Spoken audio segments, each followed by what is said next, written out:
야, 오늘 우리가 신명기 우리 15장을 함께 읽었습니다.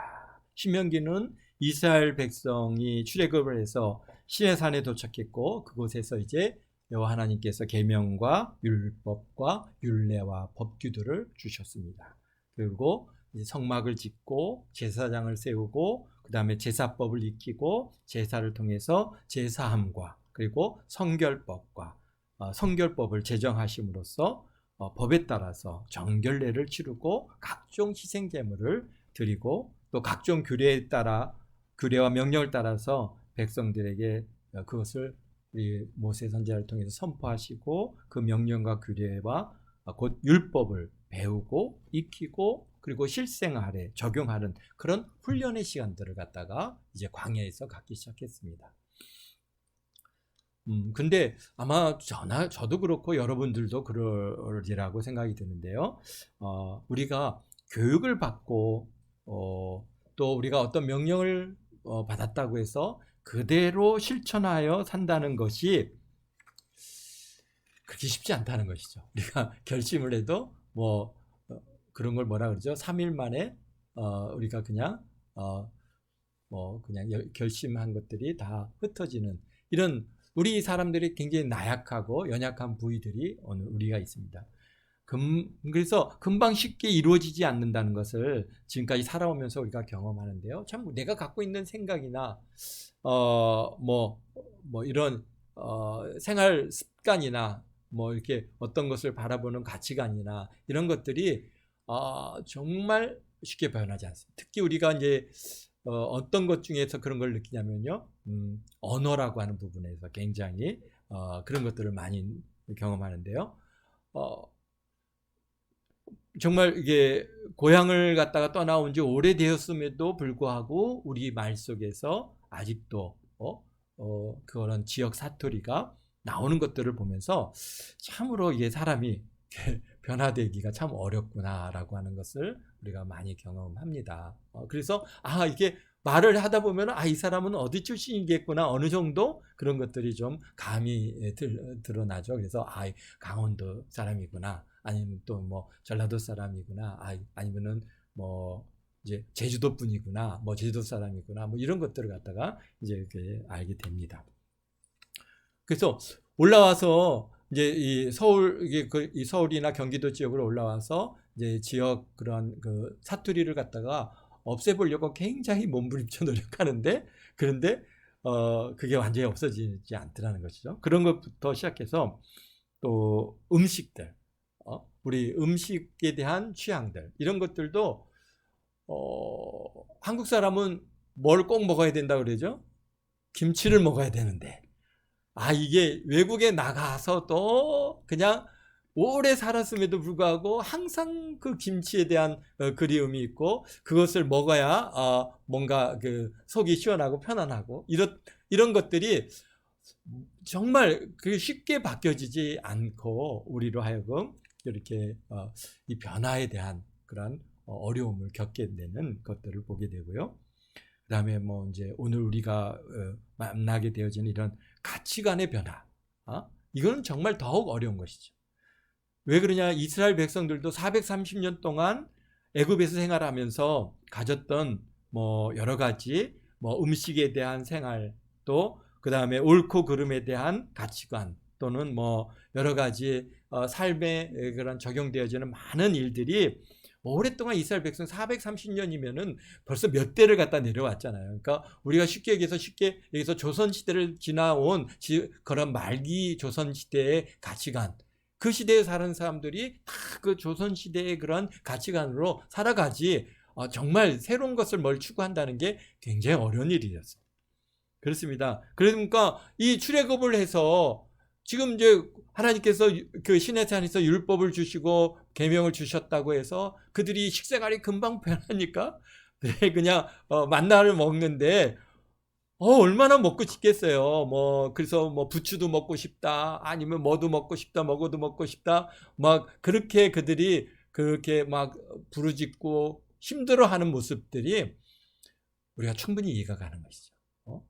정말 외국에 우리가 여러분들이 이제 기회가 있으면은 뭐 한 열흘 이상만 외국에 가서 그들이 그 뭐 느끼한 뭐 고기라든지 뭐 이런 것만 계속 먹는다고 생각해 보십시오.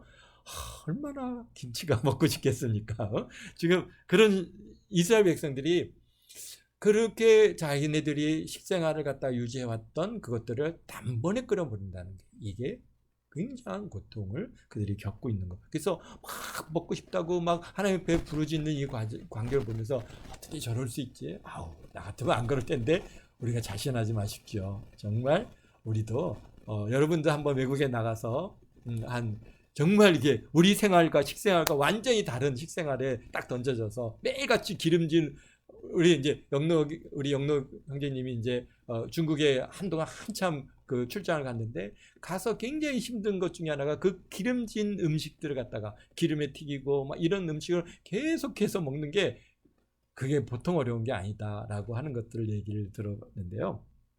그렇습니다. 우리가 이런 식생활의 변화에 괴로운 것입니다. 그런데 그러다 보니까 어떻게 합니까? 하나님께서 더구나 또 이 애굽에서의 그런 우상 숭배에 대한 그런 것들이 딱 이렇게 몸에 배어 있어요. 뭐 우리는 여호와 하나님을 섬긴다고 하지만은 그곳에서 자기도 모르는 사이에 그들과 함께 생활하면서 그렇게 두루와진 그런 여러 가지 문화들을 다 이제 끊어버리는 이 과정들이 정말 뭐 신의 산에서 한 해를 보냈다고 해서 그게 다 그렇게 변화될 수 있는 문제는 아니고, 그러니까 어떤 면에서는 가데스바냐에서 이스라엘 백성들이 막 그냥 하나님 앞에 원망하고 막 그러한 일들이 그게 그냥 저들이 믿음이 없어서 그랬다라고 하기에는 너무나 우리가 쉽게 그들을 판단할 수 없는 것이죠. 그러니까 하나님께서 어떻게 합니까? 40년이라고 하는 광야의 생활을 갖다가 철저하게 훈련하신 40년 동안의 훈련 기간들이 필요했던 것이죠. 왜? 거기서부터 이제 나서부터 하나님 말씀으로 훈련되잖아요. 그래갖고 가치관과 사고방식과 모든 그러한 삶의 그러한 모든 패턴이 하나님의 말씀을 따라서 살아갈 수 있는. 그래서 우리가 뭐 모태신앙 이렇게 얘기하는 게 왜 중요하냐?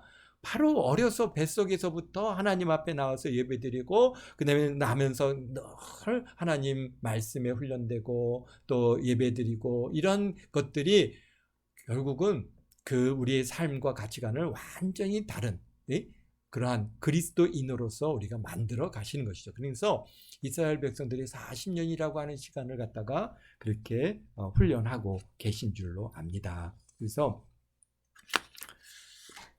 근데 이제 40년이 지난 지금 이제 신명기를 통해서 다시 한번 명령과 규례를 지금 상기시켜 주고 계시죠. 지금 하나님께서 명령을 주신 건 벌써 40년 전에 시내산에서 주신 거거든요. 그러면서 그냥 쭉 그들이 생활 속에서 삶 속에서 이제 살아왔지만 다시 한번 모세 선지자를 통해서 이제 이스라엘 백성들이 가나안 땅에 들어가기 전에 다시 한번 주시는 명령이 바로 신명기입니다. 다시 그래서 이 신명기는 세 편의 이제 우리 모세 선지자의 그러한 설교문으로 이루어져 있는데 첫 편은 과거에 대한 그러한 회상들이 주고요. 그다음에 이제 우리 두 번째 우리가 읽고 있는 이 부분은 이스라엘 백성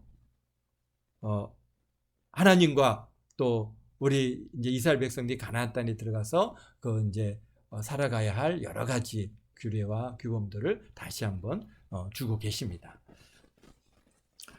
그래서 이 편은 이스라엘 백성이 가나안 땅에 들어가서 자자손손이 사실 복을 받으며 살기를 원하시는 모세 선자의 간절한 마음이 사실 이 편 속에 신명기 속에 담겨 있습니다. 그래서 신명기를 갖다 우리가 읽을 때 뭐 하나님께서 이렇게 명령을 했다, 저렇게 해라, 뭐 해라 이렇게 하는 그런 명령으로 우리가 받을 게 아니라 모세 선지자의 마음을 그려보는 거죠.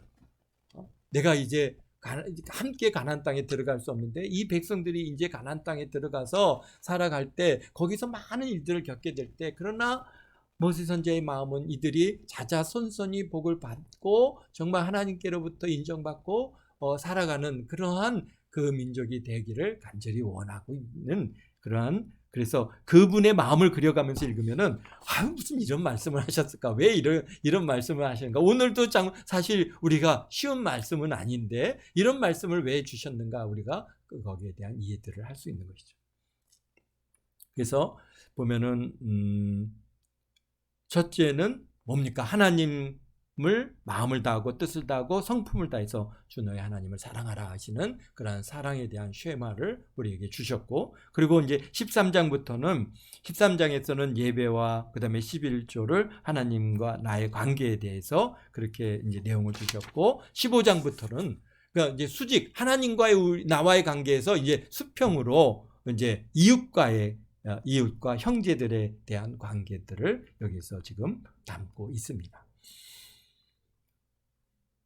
우리 예수님께서도 오늘 이게 마태복음 22장 39절에 말씀하신 것처럼 첫째 계명은 주 너의 하나님을 갖다 사랑하는 것이죠. 마음을 다하고 뜻을 다하고 목숨을 다해서 힘을 다해서 주 너의 하나님 사랑하고, 둘째 계명은 뭐냐? 바로 이와 같으니 내 이웃을 내 자신과 같이 사랑하라 하셨으니, 그래서 내 이웃을 내 자신과 같이 사랑하는 것이 바로 이제 두 번째 계명인데, 오늘 15장에서 그러한 부분들을 다루고 계십니다. 이웃을 사랑하라 하셨는데 이웃 사랑에 대한 명령을 주셨죠. 그런데 이웃 사랑을 어떻게 실천할 것인가? 이웃 사랑을 무엇으로 우리가 표현할 수 있는 건가라고 하는 것들을 오늘 우리 15장에서 주고 계십니다. 참 15장은 어떤 내용입니까? 어려움이 있는 이웃에게 우리가 어떻게 행해야 할 것인가. 사실 어려움이 있는 사람한테 먹을 거 없고 굶주리고 춥고 이런 사람한테 뭐 배불리 먹어라, 몸을 따뜻하게 해라, 말로만 그렇게 한다고 하면은 그것이 그에게 무슨 도움이 되겠습니까? 그게 여기서 오늘 실질적으로 어떻게 하라라고 하시는 말씀을 우리가 주시는데요. 뭐 다른 것이 아닙니다. 어려움이 있어요. 어려움이 있어서 지금 이제 이 이스라엘 백성들, 여기서 이 형제나 이 이웃들은 우리가 이스라엘 백성들이 여기 내용들을 보면은 매 7년 끝에 면제하는 거, 면제년을 주셨죠. 안식년이죠. 7년마다 안식년을 주시는데 그 안식년에는 뭡니까? 땅도 쉬고 뭐 정말 그 사람도 쉬고 모든 것들이 다 쉬어야 되는 그런 안식년인데, 그 안식년에 또한 뭐가 있다는 거예요? 면제년이 된다는 거예요. 그게 무슨 면제예요? 이웃이나 형제들이 이제 어려워서 빚을 졌다고 하면은 그 빚을 갖다가 어떻게 하라는 거예요? 7년째 되는 해에는 다 안식년에는 다 그냥 면제해줘라. 너 안 갚아도 돼. 이렇게 되는 겁니다. 사실 그러면 오늘날 우리 사회가 이것을 참 적용하기가 굉장히 어려운 부분이죠. 누구한테 빚을 갖다가 어떻게 이제 돈을 꿔줬는데 7년 후에 이제 면제년이니까 우리 안 갚아도 되겠네. 그러면 그래 안 갚아도 돼. 이렇게 할 수 있는 문제는 사실 아니죠. 그래서 이 문제를 갖다 우리가 참 적용하는 문제가 굉장히 어려움이 있습니다.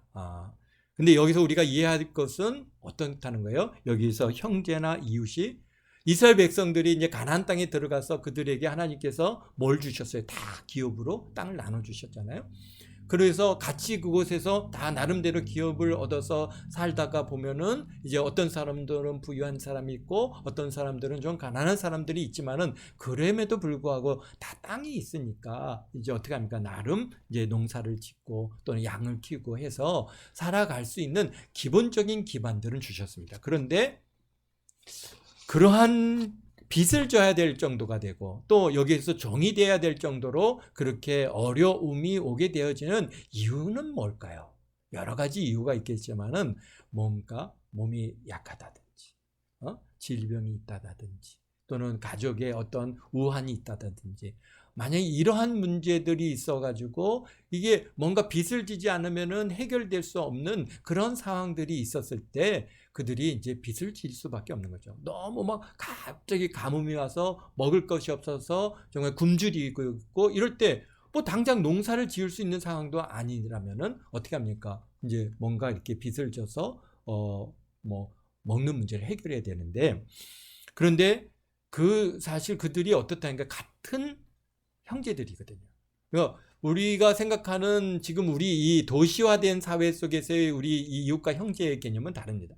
그들은 어떻게 한 지역에서 같은 부족으로 같은 뭐 족속으로 같이 이제 살고 다 같은 친척들이고 인척들이에요. 같은 그러니까 가족들과 같죠. 근데 그 가족들 중에 누가 어려움이 있어서 이제 돈을 갖다가 또는 뭔가를 빌려줬을 때 어떻게 하라는 거예요? 그러니까 그냥 받을 생각 하지 말라. 받은 생각하지 말라.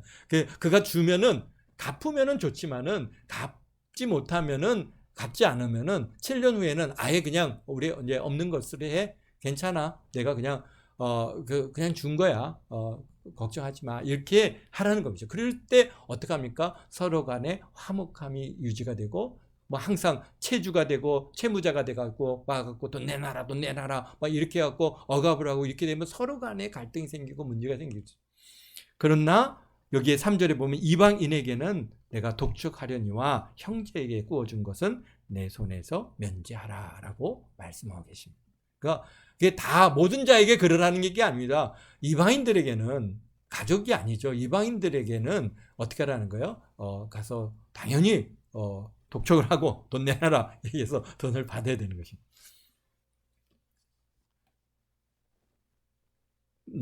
이렇게 보면은 그러면서 이제 여러 가지 말씀을 주시는데요. 여기 그 7절에 보면은 성읍에 내 하나님 여호와께서 내게 주신 어느 성읍에서든지 가난한 형제나 너와 함께 거주하거든 그 가난한 형제에게 내 마음을 완악하게 하지 말며 내 손을 움켜쥐지 말고 반드시 내 손에서 그에게 펴서 그에게 필요한 것대로 쓸 것을 넉넉히 주라. 그러면서 이제 면전이 가까웠어요. 8절에 보니까 9절에 보니까 삼가 너는 마음에 완악한 생각을 품지 말라. 곧 이르기를 7년째 해가 면제년이 가까이 왔다 하고 내 궁핍한 형제를 악한 눈으로 바라보며 아무것도 주지 아니하면 그가 너를 여호와께 호소하리니 그것이 내게 뭐가 된다고요? 죄가 되리라. 그러시죠.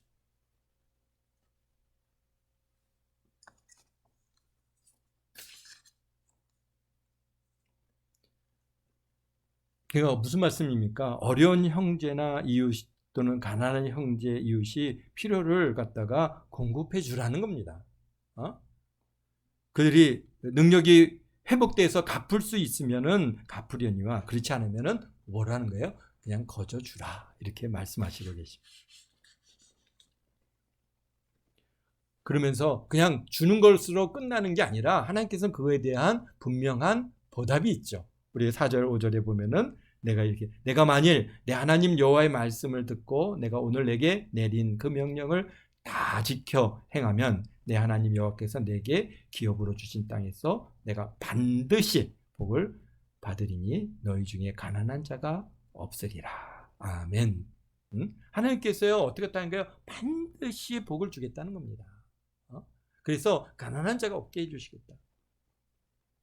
또 그 다음에 6절에 뭐라고 합니까? 내 하나님 여호와께서 내게 허락하신 대로 내게 복을 주시리니 내가 여러 나라에 꾸어줄지라도 너는 꾸지 아니하겠고 내가 여러 나라를 통치할지라도 너는 통치를 당하지 아니하리라.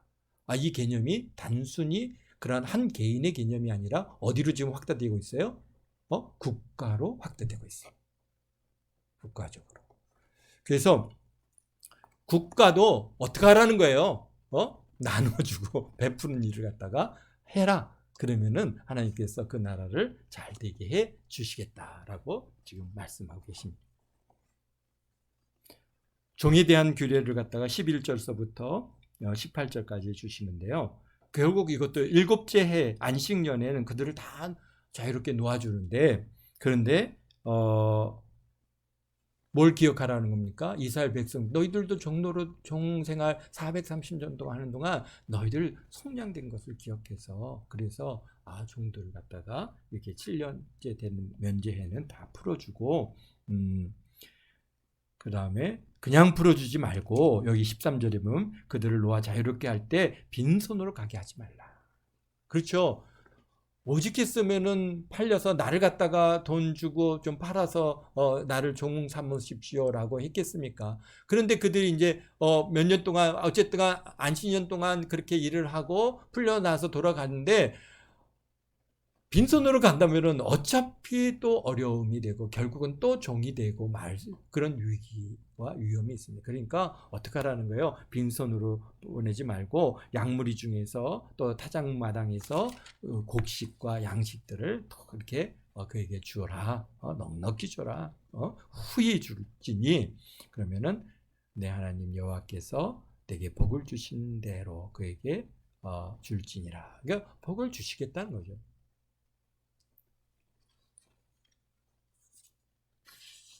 그 다음에 19절에서부터 23절까지 말씀은 뭐 첫 것, 처음 난 것, 첫 열매, 첫 수확, 이렇게 우리가 첫 열매를 드리는 것들은 우리가 잘 알고 있기 때문에요. 좀 그렇습니다. 그렇습니다. 참 이럴 수 있는 것은 뭡니까? 모든 것을 하나님께서 주셨다고 하는 그런 믿음이 없다면은 사실 안 될 일이죠. 이게 내가 수고해서, 내가 애써서, 내가 얻은 재물이고 내 재산인데 가난한 자에게 줘라? 이게 될 말입니까? 절대로 안 되죠. 그런데 내가 한 것이 아니고 이거 하나님께서 내게 그냥 안겨주신 것이야. 라고 하는 그런 믿음이 있으면은 그것이 가능한 일인 줄로 믿습니다. 그렇죠. 우리가 앞에서도 말씀하셨지만 우리 고린도 전서에서도 얘기하지만 우리가 수고하고 열심히 하지만은 자라게 하고 열매 맺게 하시는 것은 여호와 하나님께서 하시는 것이지 우리가 아무리 열심히 뭘 한다고 해서 열매를 맺어지는 것은 아니다라고 하는 것을 늘 우리 하나님께서 우리에게 주시는 그런 메시지이기 때문에 물론 우리가 열심히 노력하고 수고하죠. 그렇지만은 그러나 그 모든 일에 있어서 이것은 하나님께서 내게 베풀어 주시는 은혜다라고 하는 그런 믿음으로 살지 않으면은 우리가 어떻습니까? 이제 정말 하나님 앞에 뭘 드리는 일, 또 그 다음에 또 뭐 어려운 사람들을 돕는 일, 이게 그렇게 쉬운 일은 아닌 것입니다. 현대 사회에 이 말씀을 어떻게 적용해야 될까? 참 이 말씀을 갖다가 이제 적용하는 문제에 대해서 우리 사모님이 저한테도 묻더라고요. 그래서 근데 이게 적용을 어떻게 해야 될지 모르겠어. 사실 이 부분입니다. 그 얘기를 갖다가 이제 같이 나누는데 하나님께서 이제 나름 저에게 지혜를 주시는 것 중에 하나는 그렇습니다. 여기에 보면은 이것이 어떤 문제냐? 이게 물론 개인적인 문제이기도 하지만은 사실 이 사회적인 문제입니다.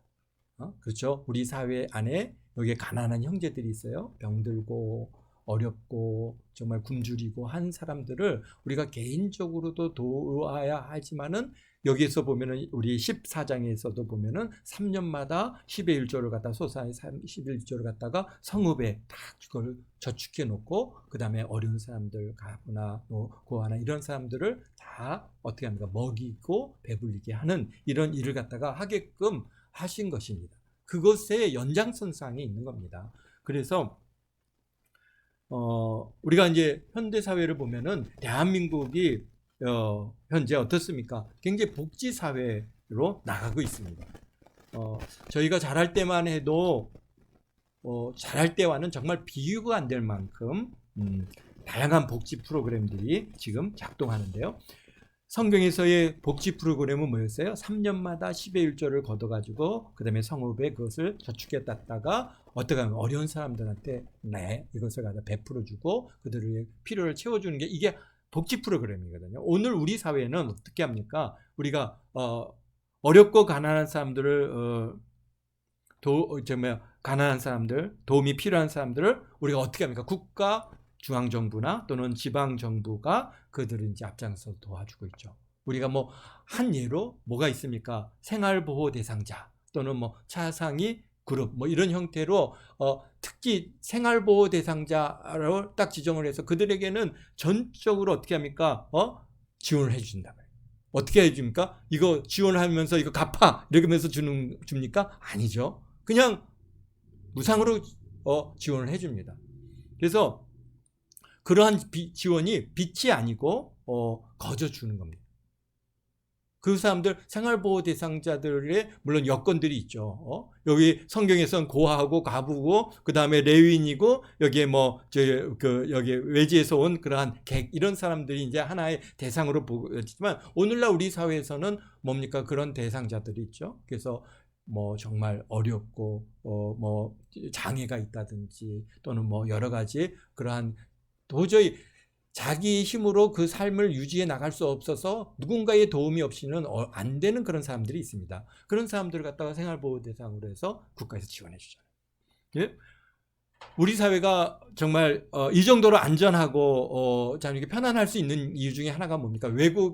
외국인들이 한국에 들어오면서 느끼는 가장 그 쇼킹을 얻는 데가 어디냐면은 저기 어디냐면 공항입니다. 공항 버스 터미널.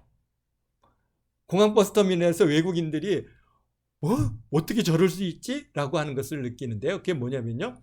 한국 사람들은 자기의 트렁크를 갖다가 쭉 하니 버스 이제 올 때까지 쫙 이게 거기다 줄을 세워놓고 주인들은 어디 갔는지 거기 사람들이 다 서 있어야 되는데 트렁크만 있어요. 그럼 외국인들이 볼 때 저건 뭐지? 누가 가져가면 어떡하지? 왜? 외국에서 갔다 오면서 그 나름대로 선물도 사오고 좋은 것도 사오고 그 트렁크 안에는 다 값진 것들이 들어있을 텐데 그런데 그냥 놓고 주인들은 없어요. 그리고 차가 오면 이제 사람들이 와갖고 그걸 싣고 그 다음에 이렇게 떠나는데 그게 상상이 안 된다는 거예요. 외국에서는. 왜? 보고 있어도 누가 뒤에서 썩 훔쳐가는데 줄 세워놓고 그냥 사람들이 없어지는. 어떻게 이런 사회가 됐을까요? 우리 사회가. 뭐 또 한 예를 중에 하나가 뭐 이렇게 카페 같은 데에서 정말 비싼 노트북, 뭐 심지어는 핸드폰, 뭐 그다음에 그 자기 손 가방까지 넣고 뭐 화장실에 갔다 온다든지 자리를 갖다가 이동하는데 그런 거 보면은 깜짝깜짝 놀란대요. 저 잊어버리면 어떡하냐고 저기서 일어서서 옮기나. 그런데 우리는 그냥 그런 것들이 그렇게 큰 부담 없이 일상이 되어 있어요. 왜 그렇습니까? 우리가 그만큼 우리 사회가 안전하죠. 서로 뭐 도적질을 하지 않는 거죠. 그런데 제가 잘할 때는요 안 그랬습니다. 제가 잘할 때는 굉장히 도적들이 많고 소매치기도 많았어요. 그래서 이렇게 현재 우리 보면은 길가에 이렇게 가게들이 막 다양한 뭐 과자나 음식이나 막 이런 것들을 갖다가 쭉 진열해 놓고 주인도 돌아보지 않으면서 그냥 물건을 파는데 누가 사람들이 그냥 가져가는 게 아니라 갖고 들어가서 돈 지불하고 가져간단 말이죠. 외국 뭐 다는 아니겠지만은 정말 어떤 특정 나라들은 그런 거 그렇게 내놓으면은 금방 없어진다는 겁니다. 절대로 밖에다가 주인이 지켜보지 않고 있으면은 큰일 난다고. 왜 어떻게 이렇게 놓고 있을 수 있냐라고 그렇게 생각하는데요. 사실 우리가 잘할 때는요. 뭐 가게에서 뭐 훔쳐가는 거, 잊어버리는 거 그런 거 아주 굉장히 많았습니다. 뭐 어떤 면에서는 거의 일상이었으니까 그러니까 주인이 늘 지켰죠. 늘 지켰는데 언젠가부터 안 지켜요. 왜 그럴까요? 그 가장 큰 이유 중에 하나는 그렇다고 봅니다. 그만큼 뭐랄까요? 굳이 도적질을 해야 할 위험을 내가 그걸 갖다가 그런 도적질을 할 그런 만큼의 욕구가 없어진 것이. 왜?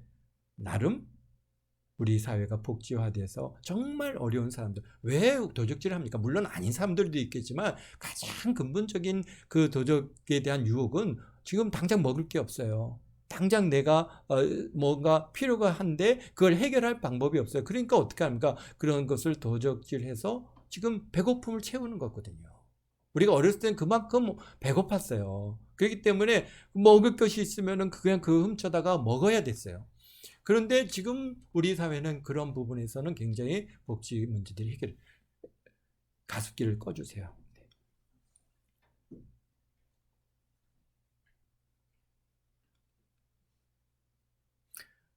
뭡니까? 우리 사회가 뭡니까? 이렇게 어렵고 힘든 사람들을 사회가 돌봄으로써 그런 도적질에 대한 욕구가 없어졌다고 저는 생각합니다. 우리 사람들이 막 다 성자가 되고 성군이 돼가지고 그래갖고 내가 어떻게 뭘 훔쳐 안 돼 이런 게 아닙니다. 뭐예요? 다 우리 안은 다 죄성이 있지 않습니까? 그렇지만은 그러한 것들이 그런 어떤 굳이 그것을 도적질해야 할 위험을 내가 뭐랄까요? 위험을 않을 필요가 없을 정도로 그런 나름대로의 삶을 지금 유지해 나가고 있는 것이죠. 만약에 그런 도움이 없었다면은 그런 살기 위해서 도적질을 할 수밖에 없었을 것입니다.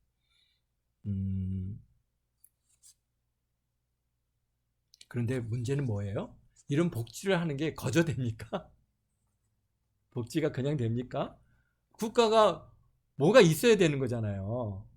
이 복지가 거저되는 게 아닙니다. 이게 어마어마한 그러한 재원과 비용이 들어가는 것이죠.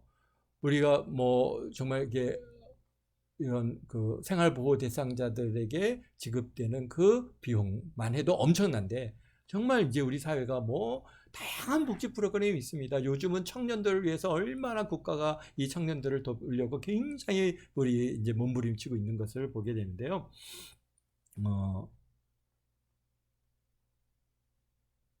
그런 재원들을 어디서 얻습니까? 뭐예요? 어디서 얻어요?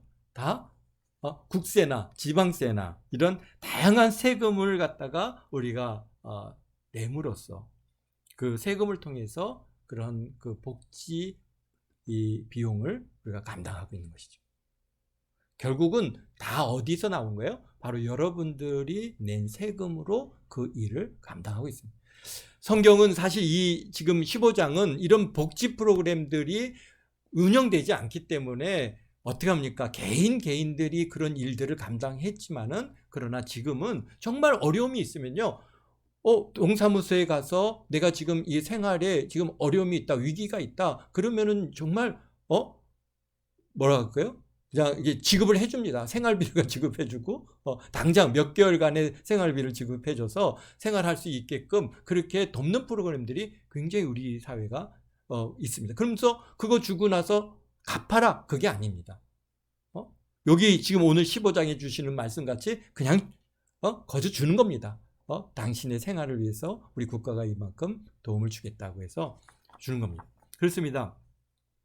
그러니까 우리가요 열심히 세금을 내면은, 그러니까 여러분들은요 잘 살아야 됩니다.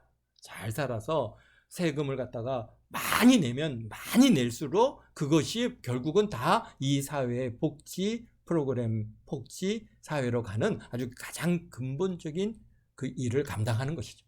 그래서 여러분들이 내는 세금이 굉장히 많습니다. 복지 사회로 갈수록 국가에 내는 세금이 많죠. 심지어는 뭐 유럽 사회에 보면은 한 40%, 심지어는 50%까지도 세금을 낸다고, 50%로. 그러니까 그냥 복지 사회가 그냥 되는 게 아닙니다. 그만큼 그 구성원들이 어떻게 합니까? 헌신을 해야 되고 거기에 대한 비용을 감당해야 이루어지는 것입니다.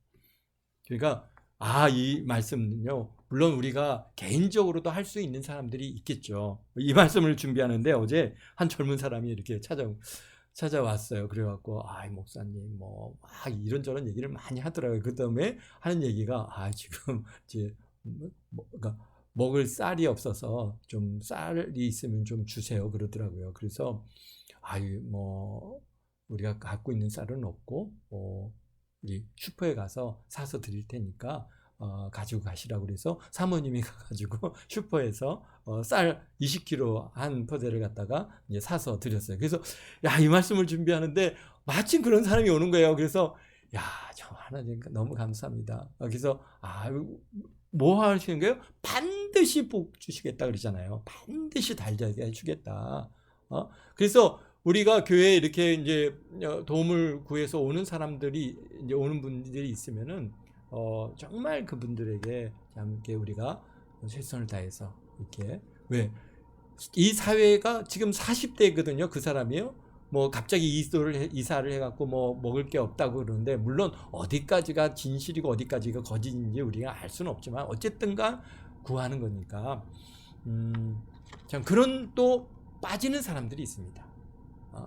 그런 사람들에게는 우리 교회가 좀 돌봄을 또 우리가 돌볼 수 있는.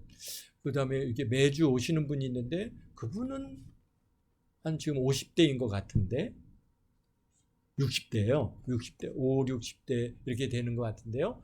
아마 거기도 이제 그런 뭐 여기 생활보호 대상자에는 들어갈 수가 없고, 그렇다고 해서 몸은 약해서 뭐 일을 해서 벌을 수도 없고 그러다 보니까 이제 이렇게 다니시는 것 같은데요. 그런 분들이 있습니다. 그런 분들은 우리가 또 이제 교회나 이런 사회가 또 그런 것들을 또 돕고 후원하는 일들이 그것이 여기 말씀하시는 것처럼 어떻다는 거예요? 내가 반드시 복을 받으리니 너희 중에 가난한 자가 없으리라 라고 하시는 그런 하나님의 약속의 말씀이 이루어가게 되어지는 줄 믿습니다.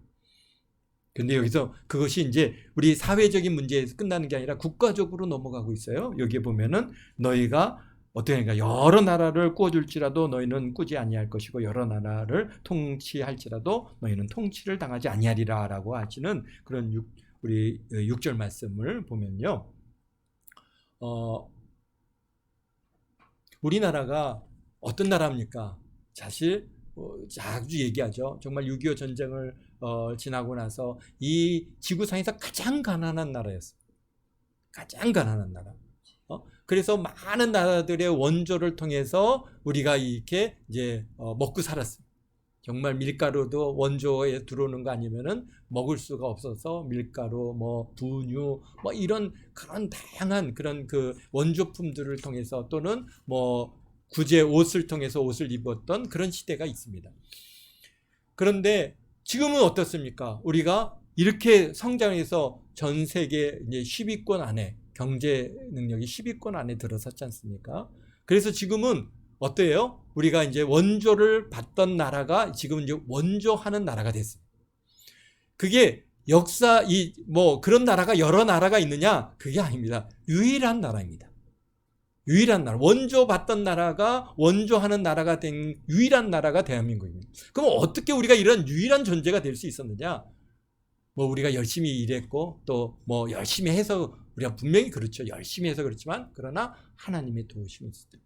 하나님께서 이 대한민국에 참 은혜를 주셔서 하는 것마다 잘 되게 해주셨죠. 또 열심히 우리 백성들이 일을 열심히 할 수 있는 노력을 갖다가 또 하나님께서 마음을 주셔서 다 열심히 일을 했고 또 무엇보다도 대한민국 우리 한국 사람들이 또 좋은 머리를 주셔서 또 이게 참 이렇게 좋은 일들을 또 사회를 이끌어갈 수 있는 이런 힘이 있었지만은 그러나 하나님의 도우심이 있어요. 그래서 지금 우리나라가 열심히 이제 원조를 하는데요. 그런데 여기에서 우리에게 참 우리 하나님께서 우리 대한민국을 갖다가 앞으로도 더 복을 주실 수밖에 없는 그러한 귀한 은혜가 있습니다. 뭐가 있냐면요. 이 원조하는 나라, 그러니까 원조하는 나라들이 보면 이제 대부분 서구 사회들인데 이 서구 사회들은 그들이 수십 년 동안 여러 나라들에게 아프리카라든지 여러 그런 빈국에 원조했습니다. 그들이 원조를 했기 때문에 오늘 복지사회로 하나님께서 복을 주셔서 잘 되는 그런 은혜가 있었는데 그런데 그럴 수 있는 기반이 뭐였습니까? 바로 그들은 그 뭡니까? 식민지라고 하는 것을 통해서 이 식민지 사회에서부터 들어오는 재원을 가지고 그들이 이제 큰 부강한 나라로 성장을 하는 그런 기반이 있었어요. 그러나 우리 대한민국은 그런 게 아닙니다. 대한민국은 정말 가난한 나라여서 10위권까지 오는데 그런 거 없어요. 우리가 온전히 우리 정말 노력해서 하나님의 도우심을 통해서 이루어 왔어요. 그런데 그러다 보니까 우리에게는 뭐가 있습니까? 바로 우리가 정말 이렇게 가난을 퇴치하는 그러한 방법을 합니다. 다른 나라들은 잘 몰라요. 서구 사회는 그런 것들을 몰라요. 그렇기 때문에 그냥 돈만 주고 말아요. 그런데 대한민국은 그렇지 않습니다. 대한민국은 아프리카라든지 이런 빈민국에 원조를 하는데 그냥 돈만 주는 게 아닙니다. 뭘 해요? 가서 그들에게 가난을 퇴치하는 방법을 가르쳐줍니다. 그렇잖아요. 우리가 이렇게 얘기하잖아요. 물고기를 주는 것보다도 물고기 잡는 법을 가르쳐줘야 오래 갈 수 있는 것처럼 우리는 뭐가 있습니까? 그게 새마을운동. 우리에게 중요한 그 프로그램이 있어요. 그래서 지금도 보면 세네갈 저기 음바페 어디 지역인데요. 뭔데 그 지역에 우리 새마을 지도자들이 가가지고 거기에서 농사를 짓고 그 다음에 그것을 갖다 자라게 하고 그 그 땅에서 맞는 그런 이제 벼를 갖다가 품종을 개발하고 그래서 그 땅에 이제 벼를 심고 추수해서 얼마나 이 사회가 정말 그분들이 가기 전에는 너무너무 가난했어요.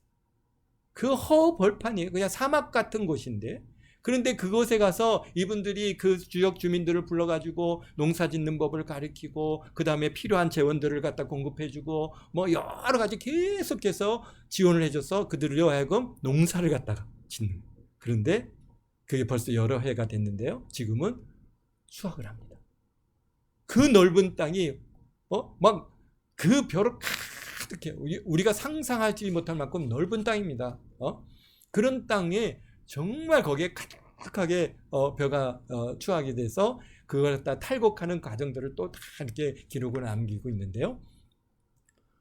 그러니 자연스럽게 돈 몇 푼 주는 것으로 해결된 문제가 아니죠. 그들은 농사를 지어서 자립을 하고 그래서 그것을 갖다가 이제 또 새로운 사업으로 넘어가고 그래서 국가를 갖다 발전시키는 그런 기반으로 가는 것을 이렇게 옆에서 지켜보면서 야, 하나님께서 우리 대한민국을 갖다가 참 복을 주실 수밖에 없다. 왜? 우리가 선교하잖아요.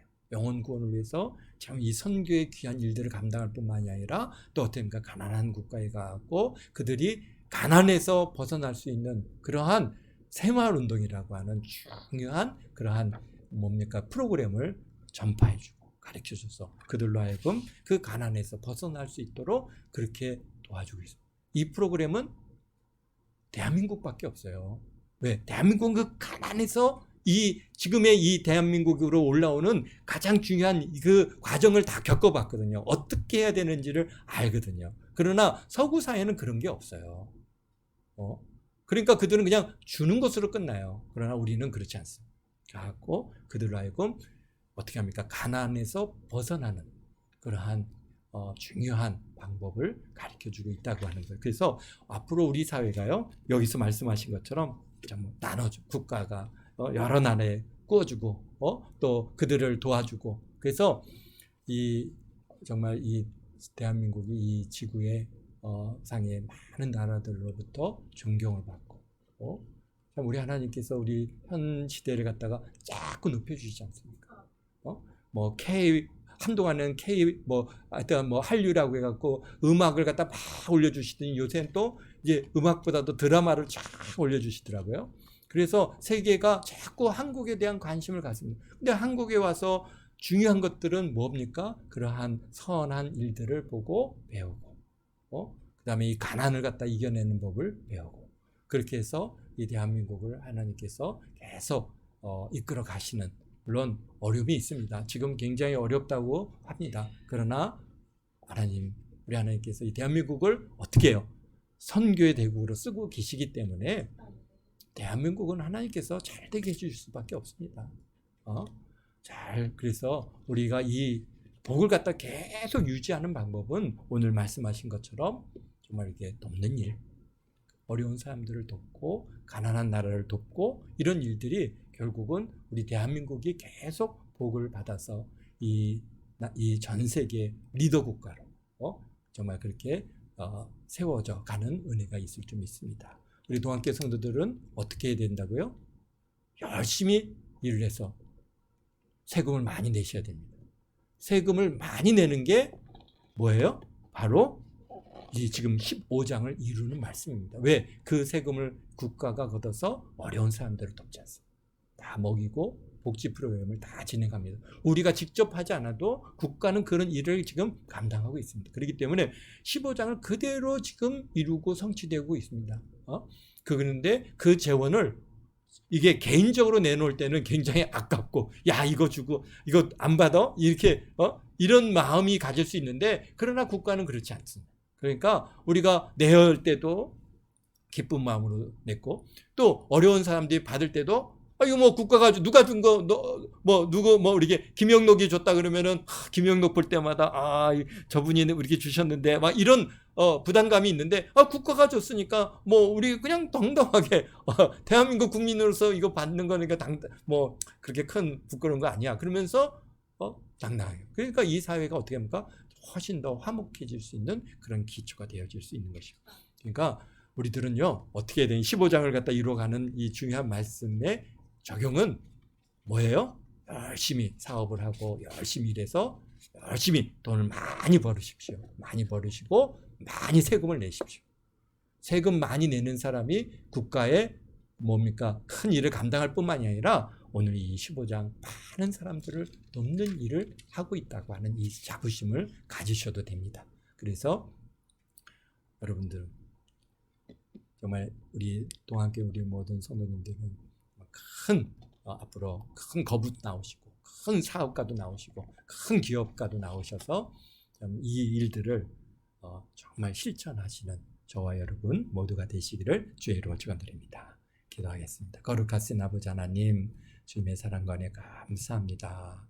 참 우리 사회가 우리가 살고 있는 이 시대에 우리 이웃들과 이 사회가 이렇게 안전하고 아버지 하나님 화목할 수 있는 가장 중요한 배경은 참으로 어렵고 힘든 사람들을 참 이렇게 잘 섬기고 그들의 먹을 것을 주고 그들의 필요를 공급하기에 오늘 우리가 이렇게 아버지의 편안하고 아버지 하나며 참 안전하게 살아가고 있는 줄로 믿습니다.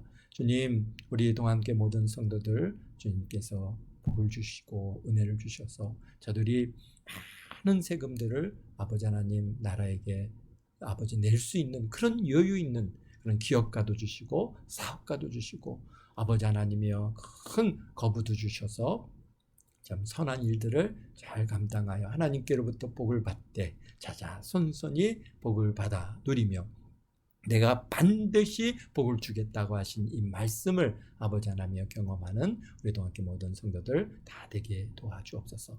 국가에 내는 세금을 아까워하지 않게 하시고 아버지 하나님 그것이 어찌하든 아버지 하나님이여 우리 하나님의 말씀에 이러한 복을 이루어가는다 하는 마음을 가지고 기쁨으로 국세도 내고 또 아버지 하나님이여 지방세도 내고 아버지의 관세도 내고 다 모든 세금들을 잘 낼 수 있도록 주님께서 은혜 내주심을 감사합니다. 우리 동안교회 모든 성도들 이 한 주간에도 아버지 하나님께서 은혜로 붙들어 주시고 아버지 하나님 건강을 붙들어 주시고 저들의 삶에 풍요를 주셔서 참 나눠주고 베풀어주고 꾸어주는 그런 귀한 손길 다 되도록 주님 축복하심을 감사하며 예수님의 이름으로 기도하옵나이다. 아멘.